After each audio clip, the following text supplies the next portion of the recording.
You ask Tiger to calculate. This deals with linear inequalities with one unknown. The final result is x greater than -12. Let's solve it step by step. Group all constants on the right side of the inequality. Subtract 8 from both sides.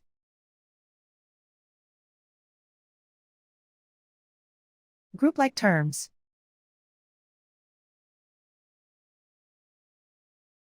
Simplify the arithmetic.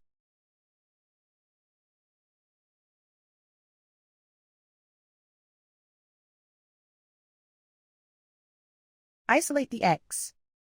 Divide both sides by 2.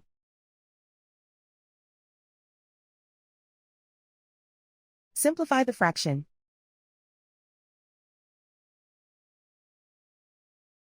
Find the greatest common factor of the numerator and denominator.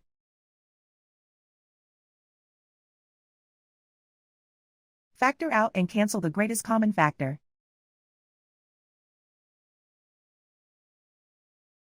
Plot the solution on a coordinate grid. And so the final result is x greater than -12.